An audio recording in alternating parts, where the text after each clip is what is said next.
Okay, so good evening. Continuing with the Parsha, we're continuing in the book of Genesis, Parshat Vayeishev. And so, obviously, it's a continuation from last week. And last week, if you remember, we had the meeting of Jacob and Esau, Yaakov and Esau. We had that meeting that happened, and we had them separating, going their separate ways. And we had Jacob now coming back down. Rachel, his wife, had died. His most beloved wife had died and was buried on the way out in Bethlehem. She was buried, and Yaakov continues on, and he comes to Hebron, and that's where we pick up this week's story. So I have a lot to say. There's a lot of story. There's a lot of narrative in this week's Torah reading, but there's really some amazing nuggets to pull out that are very relevant to our lives.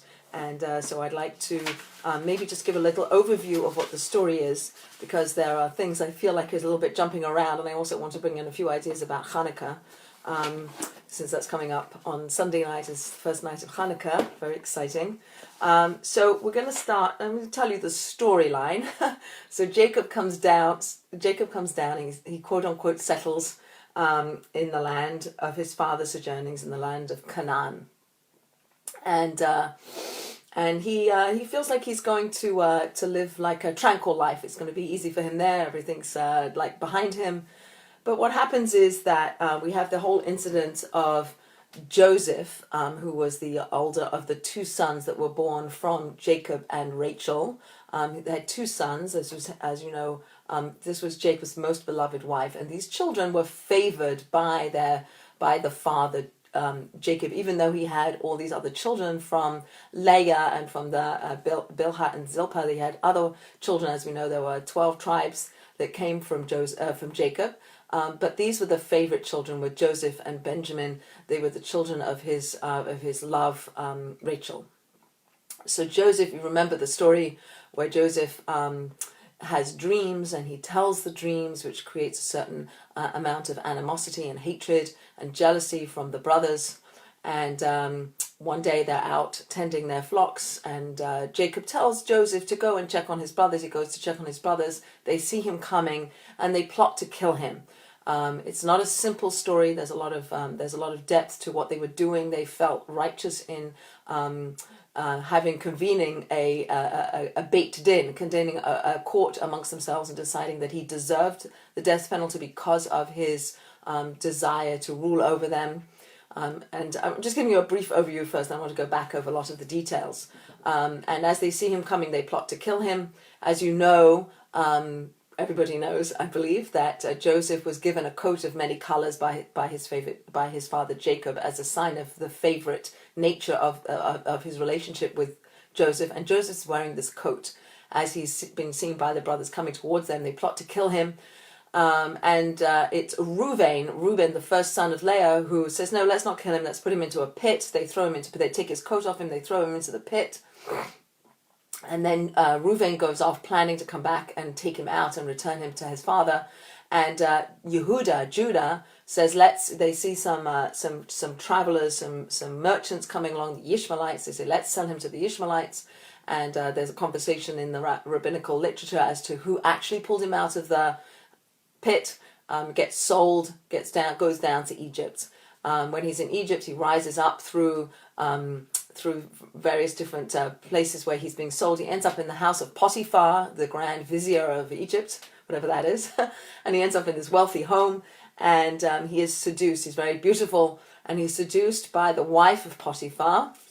He resists her temptation, and but she is spurned, and she's upset, and she accuses him of attacking her, and he gets thrown into jail.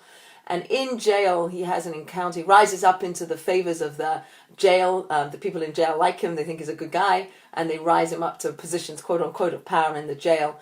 And there are two inmates in the jail, the butler and the baker. Maybe you know the story. And they have dreams. And Joseph interprets these dreams correctly. The baker is hung, and the butler is returned to his service. And Jacob and Joseph says to him, don't forget me when you leave. That's this week's Torah portion. There's a lot. Oh, sorry. And nestled inside of the story is another story we read about Judah, the story of Judah and Tamar. And I'm going to explain that when we get to that. But I want to go back to the very beginning, so that's the overview of this week's Torah portion. That's what we read about. And I want to pick out a few things. So in the very beginning, it talks about Jacob settling in the land of his father's journey. This idea of settling. What does it mean to settle? And on some level, there's a conversation by many of the commentators suggesting that what Jacob was hoping for was a tranquil life, right? He not tranquility like I'm just going to sit and do nothing, but that there'll be no family strife. There'll, like he had before, his brother hated him and his brother wanted to kill him and he had to run away and had to live in the house of Lavan, who was not a good guy, who was an idolater and was cheating him, and then switched the sisters so that he married the quote-unquote wrong sister first, etc., etc. So he's been through a lot. He's been through a lot of family strife, and he's now settling in the land, his homeland, and he wants everything just to be like, let's everybody get on with each other. Let's not have strife. Let's have unity and peace. Interestingly, this word Vayeishev is very similar to the word Shabbat. And this idea that what Shabbat does is sort of it's supposed to be a tranquil day, a day where we reevaluate, where we take stock, we stop moving, we like be and not do, like it's a day of being, not doing.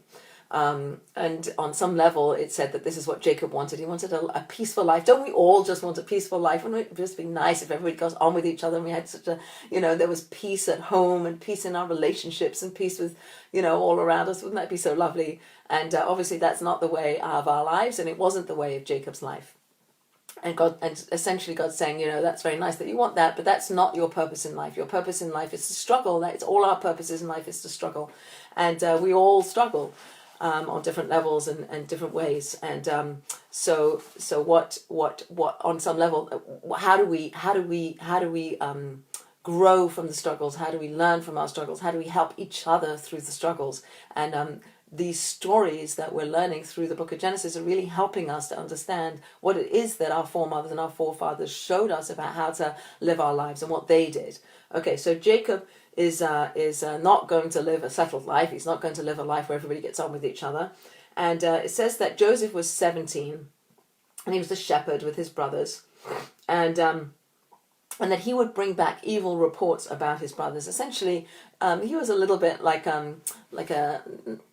there's a lot of questions about who Joseph was, but he was a young person, like he wasn't a mature individual. And when he saw his brothers doing things that weren't correct, or they were speaking Lashon Hara, or they were doing things, he interpreted what they were doing in such a way that he felt justified in going to the father and telling the father about them. And they didn't like that. They didn't like that this Joseph was going and telling the father about different things they were doing. And then maybe he judged them unfavorably. Maybe he didn't judge them unfavorably, but he went and he spoke about them. And they didn't like that, right? They were upset about that. Says that Israel, Jacob, as you know, we have this interchangeability of the names of Jacob and Israel, loved Joseph more than his other sons, since he was the child of his old age, since he was the child of the beloved Rachel. And many of the parenting lessons that get pulled out of this is not to favor one child over another, not to favor one person of another, not to favor, like how we have to be so sensitive to each other's feelings so that we don't favor one person over another. And I remember having a conversation with my mother-in-law, actually, who's very happy with her lot in life. I've mentioned that before. And I remember she was telling me how in the place where she lives, that she would tell all her friends, about this grandchild and that grandchild, and how happy she is with her grandchildren and the way in which they interact with her. And I felt very sensitive for her friends, because she was telling me that her friends don't have that kind of interaction maybe with their grandchildren. Maybe they do, maybe they don't. But I was kind of like anxious for them, and I suggested that she might not want to talk about that too much, because it might elicit bad upsettedness, or might make other people feel badly. Not that they weren't happy for her, but it might make them feel bad about themselves. So I think, in this way, taking Jacob as an example of, like, here he gave his son this special coat, and he taught him Torah, he taught him everything he knew about the spiritual world. Like, he really favored this child. And along the way, it engendered negative feelings. So that idea of favoritism is something that's brought out from the way in which Jacob interacted with Joseph. It's like, be careful, don't favor people, or don't express that favoritism in the way, like, I don't know, thank God I have a few grandchildren. I always feel sensitive, like if I give something to somebody, I have to give something to somebody else. Like I have to like make it equal. Everybody's different, but there's a real feeling that people have when you gave it to this person, but you didn't give it to me. So we have to be sensitive to that.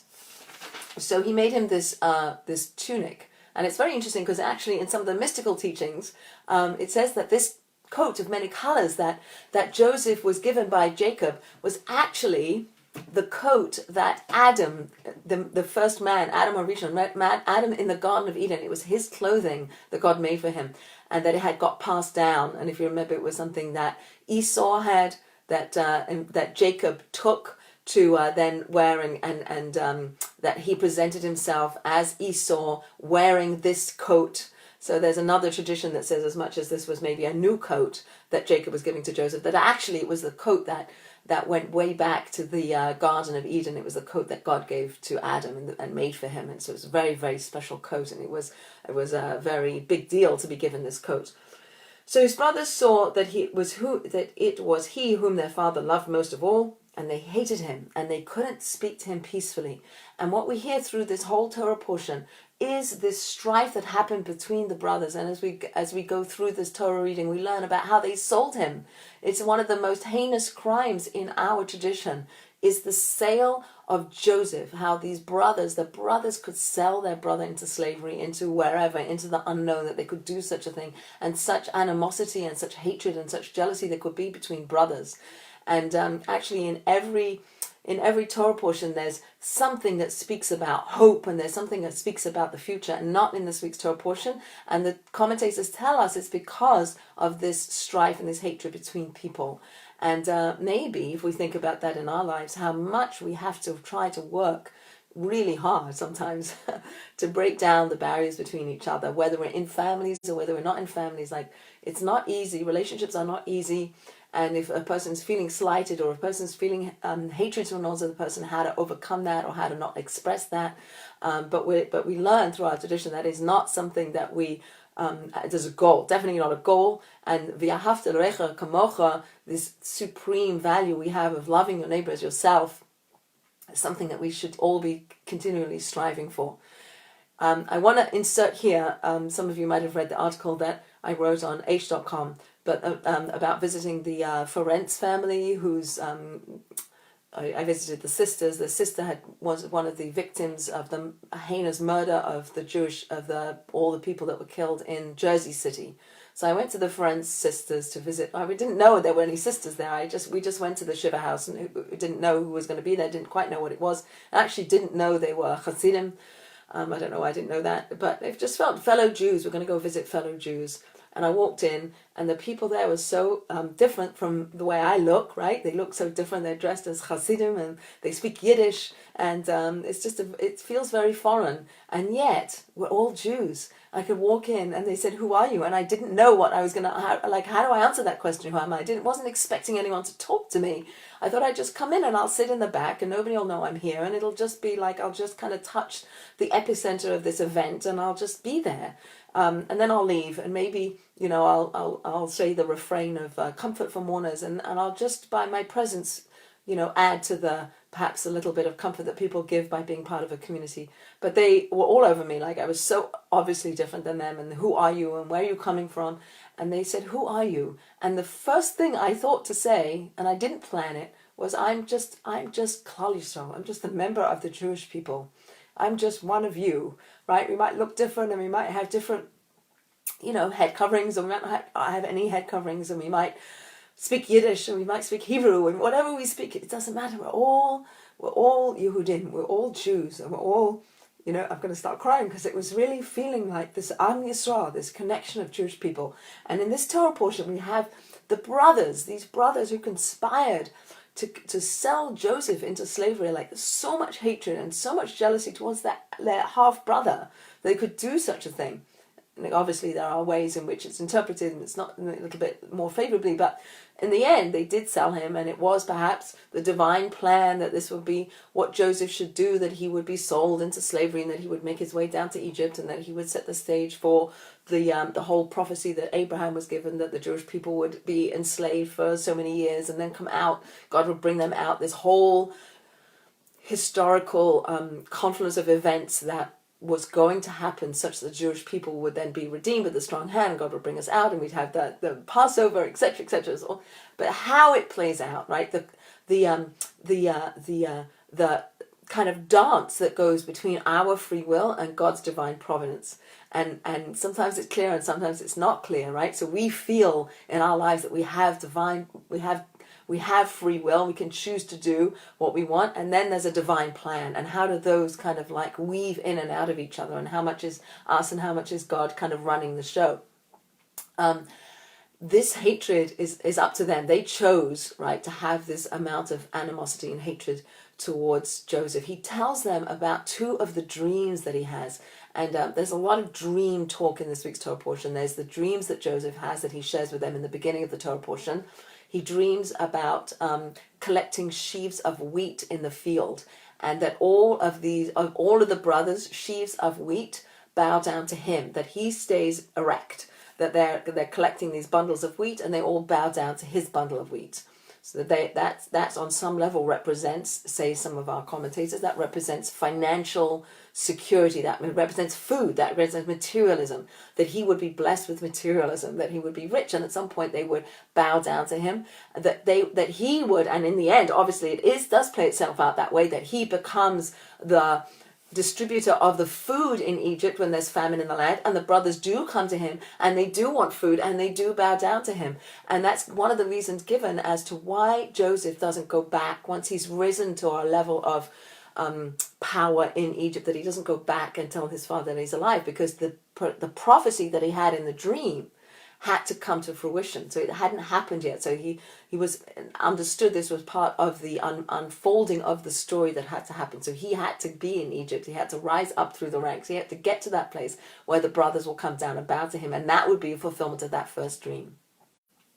Sidebar comment that Joseph is this bundle of wheat that doesn't bow down, like stays strong. And I think that, and there are a few places in the Torah portion, again, this week's Torah portion, where it talks about the steadfast nature of Joseph, that he holds on to values, that he doesn't bend, right? So we talked about how Jacob, when he was in the house of Lavan and he was working for Rachel and Leah, and he had all these negative influences around him, how he held strongly. We have a lot of comparisons between Jacob and Joseph. And Joseph, when he leaves this home, when he gets sold to the Midianites or to the Ishmaelites, whatever, he gets sold a few times along the way, and he ends up in the house of Potiphar, and he rises up, and now they're coming and bow down to him. He stays strong to his values. And the scene where Potiphar's wife seduces him, he's very beautiful, says he's actually actually describes him as one of the most beautiful people ever, in the whole world ever, Joseph, and that he was very into his appearance. And Potiphar's wife is attracted to him, but she also has some sense that there will be children in the future that will come from a union of her and Joseph. Turns out that Joseph marries her daughter, but she doesn't know that, and so there's a part of her that feels like justified in seducing him, and he holds strong, he's steadfast, he doesn't give in to her seductive overtures, and it says, really, it's amazing, it says that she grabbed him and he left his garments, like she held onto his coat or whatever, his clothes, and he left his clothes and he fled outside, He fled, I don't know how you say that word now, he fled outside. Later on, when the Jewish people come out of Egypt, so many hundreds of years later, right? And they get to the Red Sea, and what does the Red Sea do? The Red Sea splits. We all know about the splitting of the Red Sea, but it says that the sea fled, so it's all these kind of jumbled up. Like we live in a space of time where this happens and then this happens and this happens, and God is above time, so it's all like so here's Joseph who fled from Potiphar, from the one who fled, the sea will fled. So the sea split when Joseph's coffins, right? Joseph said, "Don't leave me in Egypt." When he's about to, when he's about to die, "Don't leave me. I want to go out with the Jewish people. Don't bury me in Egypt. I want to go out with the Jewish people." And Moses goes back and he gets the coffin of Joseph, which has been submerged in the River Nile. Amazing, amazing. Takes out his coffin, takes out the bones of Joseph, takes Joseph with them as they're fleeing out of Egypt, right? They get to the Red Sea, and we have other understandings of why the sea split. One of them is that the sea split when it saw the bones of the bones of Joseph. That from this person, Joseph, who fled the overtures, these huge test it was of steadfastness and being able to resist the temptation, that he was able to resist that temptation, and he fled. And that fleeing, I can't use the right word, fleeing, caused the sea to flee, to open up. Amazing, right? So that's pretty wild. So we have Joseph. I'm trying to see how much order I want to go in, or just keep free flowing. So when Joseph does not succumb to Potiphar's wife's overtures, this is a big big thing for him to have done, and he goes outside. This idea of going outside and leaving his garments behind, leaving his clothing behind, it's a metaphor, right? The metaphor is, I'm leaving my exterior, I'm leaving my materialism behind. My materialism isn't important. What's important is my deeds, who I am, what I do. That's what's important, not what I have, how expensive my clothes are, what kind of car I drive. That's not important. What important is how we act and what we do. And here's Joseph. He's leaving behind the materialism. Like, doesn't matter. I don't need that. I'm going outside. And this idea of going outside is like going out beyond nature, right? To overcome the temptation of being with Potiphar's wife was like overcoming something almost Heraclean. It was like beyond his ability, like it was almost out of the norm. Was he able to do this? And it says in the Medrash that he saw an image in the window. He saw an image of his father. So his father looked very much like him. So let's just hold that thought for a minute. Like, did he see it? So the Medrash says it was an image of his father, but it was also very similar to the image of himself. And I'm just going to throw this in here. It says that Joseph was actually a reincarnation of Adam from the Garden of Eden, our first man who, messed up and did some things that missed the mark and wasn't quite correct. And now Joseph has to kind of like make up and fix some of the things that Adam did wrong. And when he sees the image of his father, when he sees his own image, when he sees himself in the lineage coming from Adam, having a mission, having something important to do, knowing that he matters, knowing he's part of a bigger picture. None of us, by the way, are independent. We're all part of something much bigger than ourselves. So if we think that we're just doing our own thing and it doesn't matter, that's not the way traditional Judaism sees who we are and what we're here for. We are all a part of a people that are here for a mission and a purpose, and we have something to do. And I don't know what it is necessarily. It's to recognize God. It's to be the light in the dark. Here comes Hanukkah. It's going to be the light in the dark. It's going to be a people that can live above nature. When Joseph runs out and he doesn't succumb and he overcomes and he's steadfast and he holds on and he looks at the image of his father and he understands that he's part of a bigger picture. There's more to him than just him. There's more to what he does that's going to affect him. It's going to affect people from before and it's going to affect people after. Can we do that? Can we feel like we're part in a chain and that we have something important to do, whether it's to smile at someone or to ring somebody up or to pay a shiva call or to, whatever it is, like go out of your comfort zone, just go outside, go above nature. And if you're focused and if you have the right intentions, God will help you and he'll take you above and beyond. You'll be able to do things that are miraculous. Right? The Jewish people the fact that we still survive is a miracle. This whole Torah portion is about miracles. And Hanukkah is all about miracles. But they're hidden miracles, right? Hanukkah is the end of the line of overt miracles. We have a lot of hidden miracles. We live in a world of hidden miracles. We don't necessarily see the sea splitting, right? but we have things that happen, and you go, whoa, is that odd or is that God? Is that just fate? Is that just coincidence? Is that God? Right? Like, what is this? Like, how do I think about what happens to me? So we had a wonderful speaker at a women's conference here last week, Yehudis Leventhal, who wrote the Small Miracles book with her friend Yitta Halbersen. They wrote these series of books called Small Miracles. And essentially, they're stories of everyday people in everyday life doing everyday things, and yet they're miraculous. And you read these stories, and she tells stories, and you go, wow, that is an amazing coincidence. Or, thank God, that's God kissing you. So she told an amazing story. I'll tell the story about this woman in Israel. She was an Israeli woman. Her son was 18, and I think it was a while ago. And he was being called up. He was going to go. He was in the Israeli army, and he was going to go into Gaza. And she had a conversation with him before he went in. Bye, Mom. I love you. I'll be in touch. Blah blah blah. And he was the first soldier to fall in battle in Gaza. His name was Devere. So obviously she's completely heartbroken. It's terrible. It's so sad, etc., etc. Da da da. So then a few years later, she's still having a hard time, reintegrating into the life, into the world. And her daughter says, "Mom, I have tickets to this concert. You really should come to this concert. You should get out, whatever." She doesn't really want to go. She goes with her daughter to this concert. There's apparently 8,000 people in this concert hall. So many people, and it's a balagan. There's people everywhere. And as she's sitting in her seat, she sees that there's a little boy, and he seems like he's a little bit lost. So she goes over to him and she says, "What's your name?"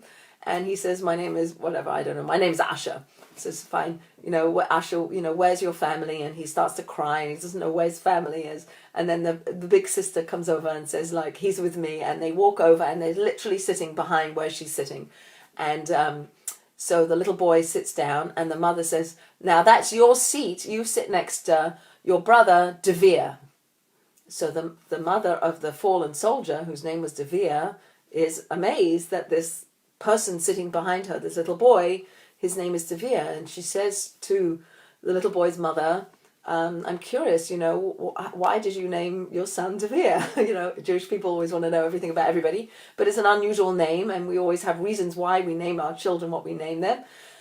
Like, why did you call him Devere? And she said, "Well, when he was born, I turned on the news, and there was a report, a news report, about this beautiful young soldier who had been killed in battle in Gaza, and he looked so beautiful, and he had such a big smile, and it was such a beautiful face filled with grace and chen, and his name was Devere, and I wanted to name my son after that soldier." So this woman says, I can't see all your reactions, but so this woman says, "Well, I'm the mother of that soldier." Like, what are the chances first of all, she wasn't going to go to the concert. First of all, there's 8,000 people in that. Second of all, there's thousands of people in this concert hall, that she would bump into this, and the little boy would be sitting behind her, and that she would find out that his name was Devere, and that he was named after her son. That's an amazing story, right? Because it's not, if you have God antennas, or you train yourself to think that way, then that's not coincidence. That's God winking at you. And so along the way, in this story of Joseph going down to Egypt and going into the pit and being pulled out of the pit and going down, etc., etc. So one of the ways in which we understand that is that when he gets pulled out of the pit, it's Judah that pulls him out of the pit, and Judah that sells him to the Ishmaelites that are traveling by, and they have what they're carrying with them, what they're trading, is sweet-smelling fragrances, which is very unusual because apparently they don't usually do that. It's normally like, I don't know, like the equivalent of gasoline, like bad-smelling and not so favorable, or manure or something. And they happen to be with fragrance smells. And the commentators tell us that this is God winking. This is God saying, as much as you have to go down, this is part of the divine plan that you, Joseph, are going to go down to Egypt. But I'm going to wink at you. I'm going to give you this sweet-smelling fragrance to accompany you, so I'm with you. And there's a medrash. Oh, I love this medrash. There's a medrash that says when Joseph was on his way down to Egypt, he's with the Ishmaelites, and they passed by the grave of his mother, right? If you remember, Rachel, his mother, was buried on the way out of Israel, on the way out of Canaan. And he goes over to the grave of his mother and he cries to his mother. And as we know, as we spoke about how Rachel is crying for her children, and she says to him, I don't know how she says to him, but somehow he has a communication with his mother, and his mother says to him, God is with you. It's going to be okay. I'm crying for you. I'm praying for you. You're going to be okay. God is with you. And with that fortitude, he's able to go down and weather all the vicissitudes of going into jail and etc., etc., and being thrown into jail and being a slave, etc., etc. But he holds on to God is with me.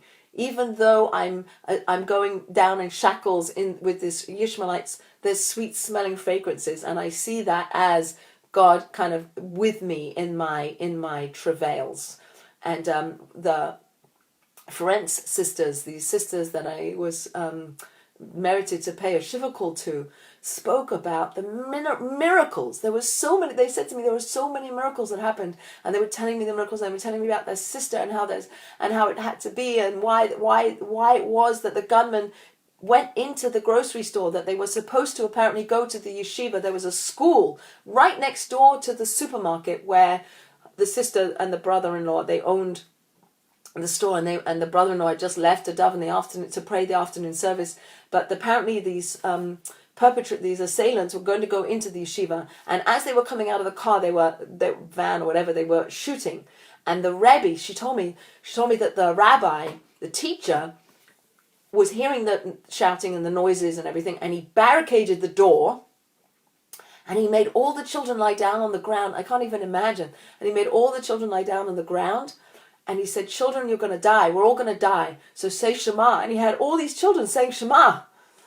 I mean, like, how traumatic that must be for those children. But these sisters were saying to me, it was such a miracle that they went into my sister's shop, and it was only 4 people that died. Could you imagine if they'd gone into the other shop and it was 30 children that had been slaughtered? I mean, this is how they were like, God is good, and God made all these miracles happen, and it happened that this happened, and this person got out, and I don't know, that's how they were talking. It was like very matter of fact, but it was very real. It was very real. Like, we don't understand. We don't know God's plan. We don't understand God's plan, but we know God's with us, and we know God's with us. And this is Joseph. Joseph knows God is with him, and he goes through all of this, and he always has hope. He's always kind of moving through. And as he matures and as he gets older, his first dreams, as I mentioned, the first dream was the one with the sheaves of wheat. And the second dream was the sun and the moon and the stars are bowing down to him. And now we have like a different level of dream. So the dream about the sheaves of wheat is a dream of materialism, right? So that created a certain amount of hatred from the brothers that, okay, you're going to be wealthier than us, so, we kind of hate you for that. Or we hate you because you're the favorite of our father, and we want everything to be equal. But then when he gives this dream over about the sun and the moon and the stars bowing down, that's a spiritual elevation that Joseph will have, that he will be more spiritually developed than they will, and then they become jealous. There's a jealousy there. So it's very interesting, if you think about our own emotionals, like, so if somebody has something that we don't have or whatever, like, how do we respond to that? Are we jealous of them? But really, what the Torah is telling us is that sometimes you do want to be like somebody else, like in the spiritual realm. Like if you see people do more or know more or reach a higher bar, like, I want to be like that person, I want to do that. Like, everybody has to have that role model. Everybody has to have a mentor. Everybody has to have somebody, maybe it's a parent, maybe it's a teacher, maybe it's another person, maybe it's a grandparent that you look up to, that helps you like mature and helps you keep being inspired and keep saying, like, I want to be like that person, let me be like that person, I want to be like that person. And maybe the person changes and it's different people as you go along, but that's part of the Jewish lesson, that we have to people that we learn from and that we want to be like. And go back to what Joseph did when he resisted Potiphar, that he had his father's image. He had the image of his father over him saying, don't do this, essentially. Like, be better than that. Don't do that. Don't succumb to that. And I know in many of our teachings we say, always know that God is in front of you, or God is like, be fearful of God. But sometimes that's harder. Sometimes it's perhaps easier to be more concerned about what people think of us, right? So if I want to live up to what my father or my mother thinks of me, or what my husband thinks of me, or what my children think of me, or what, whatever that is, whoever it is that you want to live up to, that sometimes that could be a very good motivation. I mean, in the end, we want to reach a place where we're really concerned primarily what God thinks of us, but along the way, then we use these other people that we feel are more spiritually mature than we are, and more connected to the right way of living. And so it's really interesting. So that's a segue into, so as I mentioned, Jacob's children are out shepherding, and they're out in Shechem. So if you remember, Shechem was the place where, no, we didn't talk about it last week. Anyway, they're out in Shechem, and Jacob's a little worried, like, where are they? Go look after them. And he says to Joseph, go and check on your brothers. Go and check about the well-being of your brothers. Go see if they're okay. And Joseph says, Hineni. That's a great Jewish refrain. Hineni. He says, Hineni, I'm ready. I'll do whatever you tell me to do, Dad. If you tell me to go down and check on my brothers. But there's another twist to that. Maybe it is to go and see if they're okay, their well-being is okay. Maybe it's, Joseph, I want you to see your brothers in good light. I want you to go and see the good in them. Go and see the good in them. Go and reconcile with them. Go with a desire for peace. Go for to kind of bring the brotherhood of the brothers, which is what we're striving for. We want the brotherhood to be united. And so go there. Go do that. So he goes and he can't find them, and he goes into a field, and there's a man in the field. Turns out, tells us that it's the angel Gabriel is in the field. And Joseph is lost. He can't find his brothers. And at that point, he could have just gone home, right? He could have said, I don't know where my brothers are. I'm wandering around. It's getting late. I better go home. And the angel is there. This angel Gabriel directs Joseph to where his brothers are. And the angel Gabriel says to Joseph, what are you seeking? What are you seeking? Like, let's take that out of context. What do we seek? What is it that we're seeking? And then we go back to all these other lessons, like when Joseph is fleeing from Potiphar's wife and he leaves his garments behind, because that's not what's important, right? What's important is resisting those temptations that'll take us away, being part of the bigger picture, being part of a Jewish people, being part of our continuum, being part of a chain that's going to do our little bit, our tiny little bit, every little bit to bring peace, every little bit to shed light into the world, every little bit to live above the natural course of things, every little bit to recognize God's hand in our lives. Is it odd, or is it God? Is it a coincidence? No, it's not a coincidence. Is it lucky? No, it's a blessing. Is it, is it what I have? Am I grateful for what I have? So when the angel Gabriel says to Joseph, what are you seeking? That's a very profound question. What is it that we seek? What is it that we're focused on? Where are we heading? Let's take stock, right? Businesses take stock, I believe. They have a plan where they're going and where they're going. We don't have a plan. We sort of just, I don't have a plan. Maybe I do. Should think about it. What am I planning? What am I thinking? What do I want to be? What do I want to do? What do I want to do? And we talk about action. We talk about the importance of action. So when Joseph's going, and he comes and he gets to his brothers, and they see him from afar, very significant. They see him from afar. He is a distant brother. He is not part of them, right? Again, indicating the gap, this huge gap between this Joseph, born from Rachel, and the rest of them who are more united. And that is a kind of a visual of the relationship that they have with each other, which is what Joseph is on the outside and they're on the inside, so to speak. So as Joseph's coming towards them, and so essentially, I'm going to speed up a little bit because we're getting a little bit late. And they end up throwing him into the pit. They end up throwing him into the pit, and it says that they throw him into a pit, and there was no water in the pit. Why does it have to tell us there was no water in the pit? It says they throw him into a pit. There's no water in the pit, and the extrapolation that the commentators tell us is that yes, there was no water in the pit, but what was in the pit was scorpions and snakes. There were scorpions and snakes in the pit. So you'd think, if they're not going to kill him, they're going to throw him into a pit, and there's snakes and scorpions in the pit. He's going to get eaten up by the snakes and the scorpions. Turns out that Reuven, who suggested that they throw him into the pit, knew that a tzaddik, that a righteous person, is immune to that if God wants the person to survive, that wild animals, scorpions and snakes will have no effect on him. that it's different for people. People have free will, but scorpions and snakes don't. And that this righteous person in the pit will be protected by God, and the snakes and scorpions will not touch him. So Reuven knew that Joseph was a righteous person, and that throwing him into the pit, even if there are snakes and scorpions in there, will not touch him. So what's really interesting is here's this pit, the idea of the pit and Hanukkah. So they knew there was no water in there, but they couldn't see anything else. They couldn't see deep down. They just threw him in knowing there was no water, but they didn't know there were snakes and scorpions in there. Or maybe they did, but they couldn't see deep enough.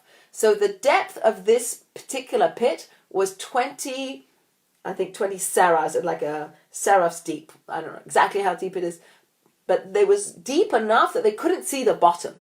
That's the point. They couldn't see the bottom. They threw him into a pit where they couldn't see the bottom, and it was 20 sarafs deep. And from that, we learn that a menorah can't be more than 20 serifs high, meaning that that the whole point is to proclaim the miracle. The whole point is that there's a miracle going on here. So if the menorah is so high that you don't see it, then that's not okay. You have to bring it down so people can see it. When you looked into the pit and you couldn't see the bottom, that was too deep. We couldn't see it. Because what we want to see is the fact that this Joseph, this special righteous Joseph, is not getting eaten by or attacked or devoured by the snakes and the scorpions, which is a miracle. There was a miracle that happened at this pit. Well, we don't really talk about it a lot. We talk a lot about all the other miracles, but there was a very big miracle that happened at this pit. And actually, later on, when Joseph does come down to meet Jacob, and he comes down, he makes a detour and he goes back to the pit to make a blessing, to say thank you to God for saving him, for giving him the miracle of not being devoured by the scorpions and snakes in this pit. So the pit, the depth of this pit is the bottom, right? So maybe it's also a metaphor for reaching rock bottom. Sometimes we feel we've reached rock bottom and we can't get up, we can't get going, we can't keep moving. But yet there's a miracle. There was a miracle that the snakes and scorpions didn't eat him, and he knew that.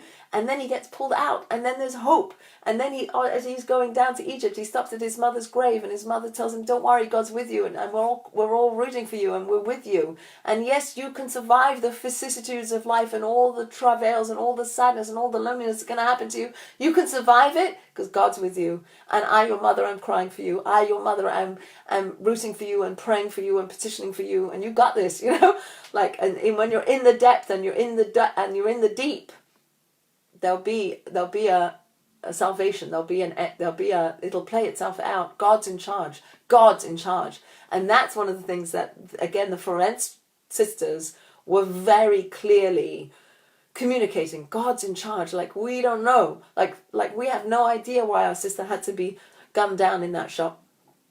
We don't know. But we know she's in a high place because she died al Kiddush Hashem. She died because she was Jewish, and it was perpetrated against the Jews, even though there were non-Jews who were killed also.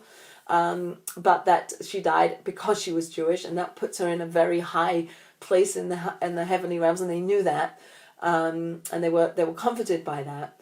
But they were also comforted by the people, you know, coming from all over to be with them and to feel their pain, etc., and to share their pain. So let's talk about sharing the pain. Let's talk about sharing the pain. So later, after the Potiphar's wife incident, Joseph gets thrown into jail. And when he's in jail, as I mentioned, with the butler and the baker, who were the servants of Pharaoh. And I guess they messed up, whatever, they get sent into jail, and they're in jail. And they have these dreams. But one day, Joseph notices that they look sad, and he says to them, "Why do you look sad?" And this is very huge. I want to just stop on this for 1 second. Like, they're in jail. Like, of course you look sad, you're in jail. But Joseph had a perception of this butler and this baker that they looked different, or he noticed them, right? This idea of noticing other people, noticing the emotional life, if you can, sometimes we can, of somebody else. And Joseph was able to notice that these butler and baker didn't look happy that day. And he said, "You look sad, you know, like, what's going on? Talk to me." And they had these dreams, and he interprets the dreams. And again, he interprets the dreams, amazing. And he says, God interprets your dreams. I don't do it, God does. And that's a transition, by the way.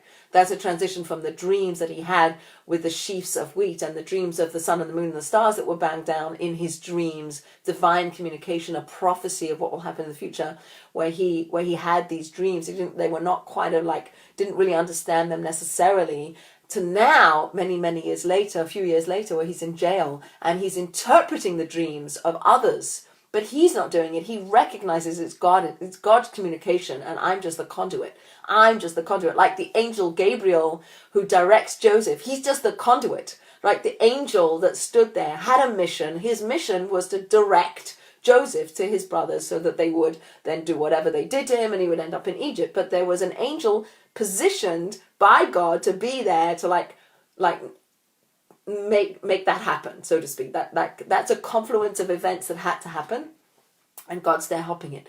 So that he looked like a man. This man, angel Gabriel, looked like a man, and so the commentators extrapolate that out, and they say, how many times have you had somebody who directed you, or you had someone who did something, and you say, wow, that was like an angel?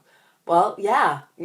Like sometimes an angel isn't an angel. Sometimes an angel is a person, right? And we do things for each other, and we step up to the plate, and we notice the emotional dissonance, upsettedness of another person, and we join them in that, or we inquire about them, or we acknowledge that state of mind, and we want to be with them. We present ourselves to share with them. And again, on the other side, on the flip side, enjoy also. Like a party's not a party if people don't come and celebrate with you. And a shiver's not a shiver if you don't go sit with people. I have to tell you something. So after I wrote that article, I have a very dear friend, and she lives in New Jersey. And she said, I read your article, and it never occurred to me to go to a shiva house where I didn't know the people. And I'm thinking, well, this is everybody's shiva. Yes, it's this family. And I think it is a little different. Like if some stranger in another city had a loss, I think it might be harder to walk into as the shiva house. But there's a sense of this particular shiva, or the shivas that are caused by a tragedy that is perpetrated against the Jewish people, where you feel like you are part of that picture. You are part of that family in the way that it could have happened. It could have happened in Providence. It could have happened wherever you live. It can happen anywhere. And it didn't happen here, but it happened there. And attack on these people is an attack on us. And so we're all feeling the pain. And I want to come and be comfort you, and I want to be comforted, because I'm also grieving. There's a part of me that's grieving over the loss of your sister, because it's part of us, and there by the grace of God go I. And so it felt like a slightly different, or maybe a lot different, I know we could talk about it, kind of a shiver experience when it's a national hate crime against the Jewish people, and you go and you pay respects. Or if a soldier dies in Israel, or somebody dies in a bomb attack or something. There was a young man who died who lived in Sharon, who was gunned down in Gush Etzion, and buses of people came to pay shiva call to that family. We also went to that family, but you didn't talk to the family because there were so many people there. This was a very different experience. Where am I going with this? Where did this start? This started about noticing other people, and how Joseph noticed the sad demeanor of the butler and the baker, and he inquired about them. So there's a Jewish phrase where we say tisku lemitzvahs, where you do something, and you do something for somebody, I don't know, whatever you do, and like you cook food for somebody and you take it over, and they'll say to you, if they're of that mind where they say that, they'll say tisku lemitzvahs, like you should merit to do more mitzvahs. So that's a concept that we have, that every mitzvah, every good thing not necessarily mitzvah is not necessarily a good thing. Every opportunity you do to connect to a mitzvah, to doing something that God expects you to do or asks you to do, or is like hitting the mark, or that leads to more opportunities to do more. So I was thinking, writing that article, and now learning that my friend who read about it, and she said, it never occurred to me to go. And then she went to the shiva house today. And she talked to them. And you know how I wrote in the article how one of the sisters had a daughter who was getting married, and she was going to the wedding, and she would wear her ripped clothing under her wedding finery, and that she was going to go to the wedding. So now my friend who went to the shiva house today told me that she showed her pictures of the wedding and how she was at the wedding and how holding these two emotions and how, you know, how huge it was and everything. And that my friend said, you know, like, and apparently they read the article and they liked the article, so I feel good about that. Like, I don't want to reveal anything that they wouldn't want to have exposed, but they liked the article apparently. But anyway, I was thinking about other people and trying to be kind of cognizant of kind of withdrawing yourself on some level and trying to help another person and being in the space with the other person, but also recognizing that you are part of the picture and you are part of the whole. So anyway, so when Joseph says, I see that you're down, so one thing leads to another. So my visit to that Shiva house then led to my friend going to the Shiva house, or somebody else. I'm sure I'm getting a lot of letters, people actually writing to me. It's amazing. I must have had like 50 emails today from different people telling me that they read the article and what they've done differently and how it's amazing. It's really, really, really, really like makes me want to cry. How connected we are, right? So I don't know if I said half of what I wanted to say. I think one of the central themes, so let's go back, settling. So Jacob is settling in the land, but he's not settling, right? Because life isn't settled. We're not done. Life isn't Shabbat, isn't Shabbos. Life is struggle. Life is going on the escalator. It's a downward escalator, and if we're not keep moving ourselves up the escalator, we're just going to fall down. So keep moving, keep reaching for the tools that help you. And if we remember how we went back to the idea of Joseph seeing the image of his father in the mirror when he resists the temptation of Potiphar's wife, that these people in our lives that help us realize that we're not alone, that we're part of a bigger picture, that we have these people that we want to live up to, and then like transfer that up. Like we want to be, what's the word? Accountable to God at the end of the day, right? We're not going to be accountable to other people. We also want to be accountable to God at the end of the day. Like it says in our sources that everything is in the hand of God except the fear of God, right? So that's up to us. And it's easier for us to fear other people, what do other people think of me, than it is to fear what God will think of me. But like, let's just kind of put that out there. So Jacob wasn't going to have a life of tranquility.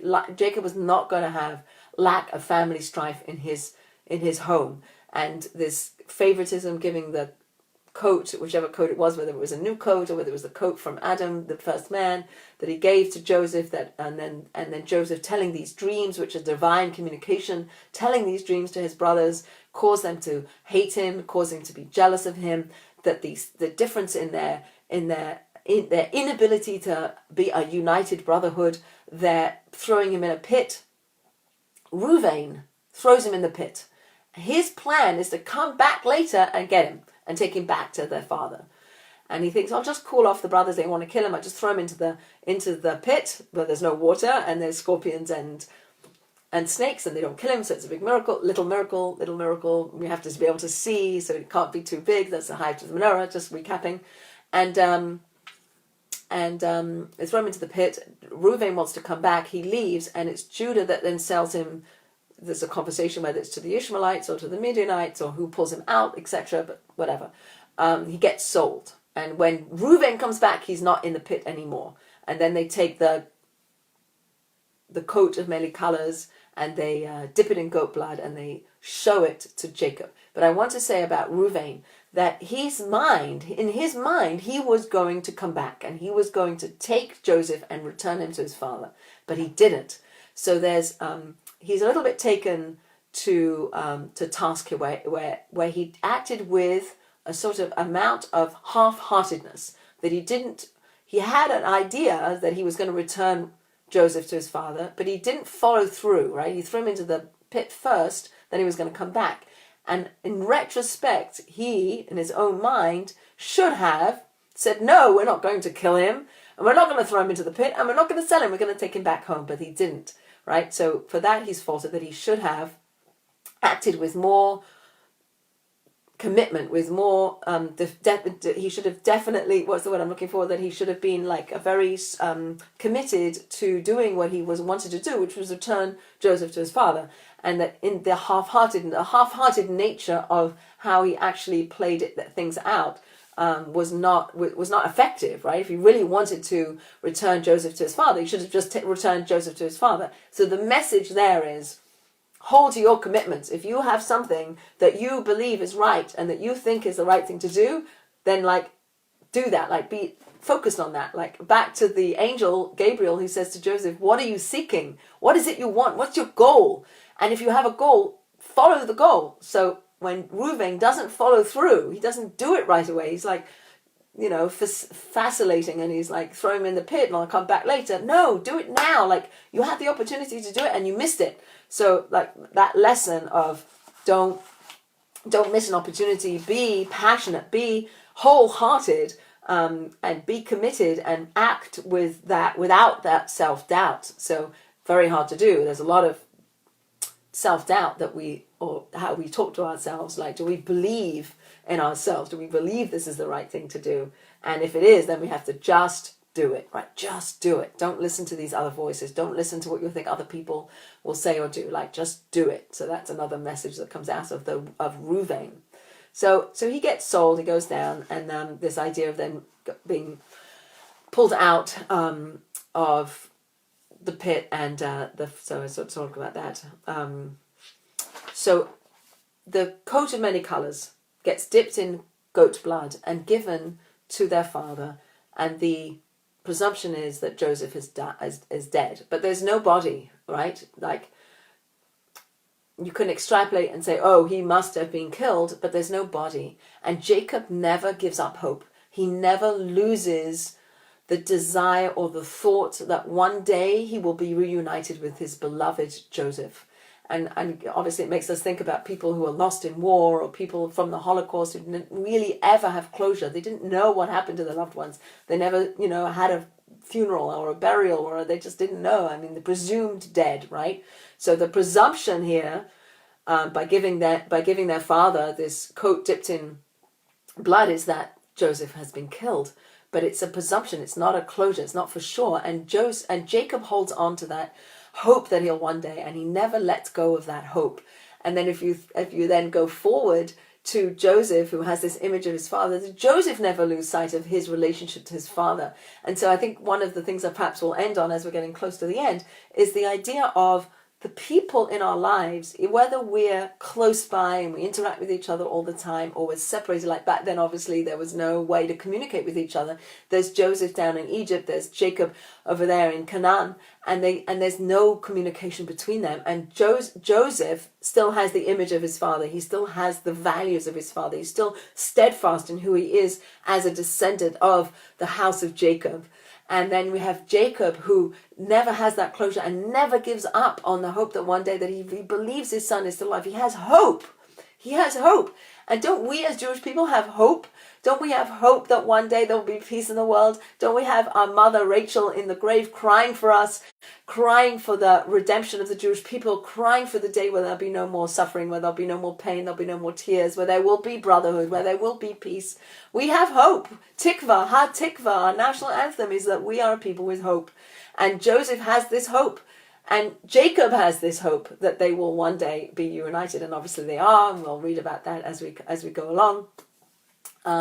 But never to lose hope, and just to add a slightly different twist to the idea of, like, okay, these are real. They obviously Jacob isn't dead, but the idea that we traditionally believe is that death is a separation of the soul from its body, but that isn't the end of the journey of the soul. And so death, on some level, is a temporary separation that we who are still living we're separated from our loved ones through death temporarily. There will be a day when we all come back together and we'll be united, but it's a temporary separation because the soul exists beyond this world that we live in, and death is not an end to the journey of that soul. It continues on just without its body, right? Loses its body, goes into the ground, there'll be one day, etc., etc. So again, that's one of the messages that these sisters were saying, like we don't really understand God, why this has to happen this way, but we understand this is the hand of God. There were a lot of miracles along the way, that our sister is in a good place, she's high up in the heavenly realms, that she'll come to our sister's daughter's wedding, and that one day we'll be reunited. So on some level that kind of mitigates the maybe can give a certain amount of hope or comfort to somebody who's mourning, if you believe that. And these sisters did, so I think that was helpful to them, and I do, so it's helpful for me in my journey. So if I'm putting it out there, and so obviously Joseph is still alive, but Jacob refuses to give up hope. He refuses to, but at the same time, he still maintains a relationship. He's still, praying for his son. He's still having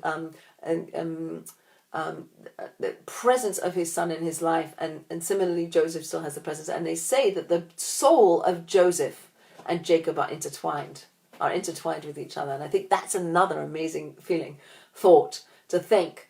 And what we do mystically is we say that we are all interconnected, right? So the people that are in our lives, like our parents and our siblings if we have them, and our children if we have them, and our friends and our grandparents, and all these people the family members that we don't choose to have are souls that are intertwined. No, that's not true.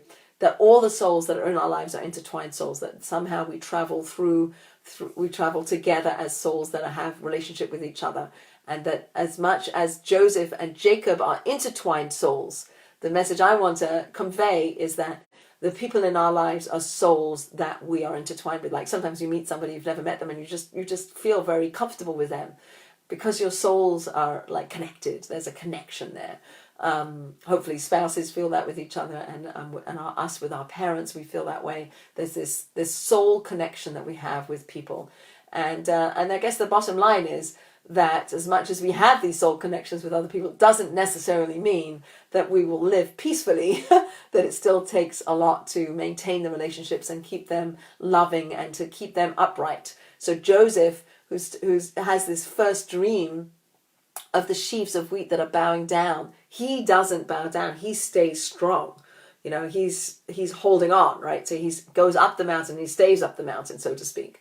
And so I think these are lessons that worth contemplating, worth thinking about, like as we journey through, like, yes, these souls are meant to be in our lives. Yes, these are people we're supposed to be kind of in relationship with. And they're the people who are going to help us be our best selves. These are the people that are going to help me, and I'm hopefully going to help you. And together, we're going to keep putting light into the world. So let's link it back to Hanukkah, which is about being in a place of darkness and bringing light, saying we have to see the light, we have to acknowledge the light, we have to be the light. The angel Gabriel is the light. The angel Gabriel represents a mission that God put him into the world to do, right? To direct Joseph over there. Well, we are all here for something. I'll tell you one last story. I don't really have time, but here's the last story. Meat packing plant where there were these shochets, these people who were like the ritual slaughterers, and they were bussed in every day to this kosher meat plant where they had to go. And the bus driver was a non-Jewish fellow, and every day all these men would get picked up, and then they would be driven to the meat plant to do their work, and then they would come back on the same bus. And every day there was one man in particular who would always say good morning to the bus driver. Thank you very much, have a good day. And then when they came back, he would say, thank you so much, hope you have a good night. So they're getting on the bus at the end of this long day, and the bus driver says there's one missing. And they say, how do you know there's one missing? Like, on some level, probably for him, they all look the same. And he said, well, the guy that normally says good evening isn't here. I didn't hear him say good evening, so he's not here. And they go and they find him, and he's actually locked into the freezer. And because of his kindness for saying good morning or good evening to the bus driver, they then noticed that he was not with them, and they searched for him and they found him, and he was then obviously didn't succumb to the cold of the freezer overnight, which would have been terrible. And so the message of kindness, and the message that then links back to that story of Joseph, who notices the downcast nature of the emotional expression of the butler and the baker in the jail. Yes, you're in jail, but I noticed that you're not yourselves. There's something going on. What's going on? Talk to me, right? So can we be like that? Can we like be more attuned to each other and like, what's wrong? Like, what can I do for you? Can I take the time to listen to you? Okay, sorry I went a little bit over, so wish you a very good week.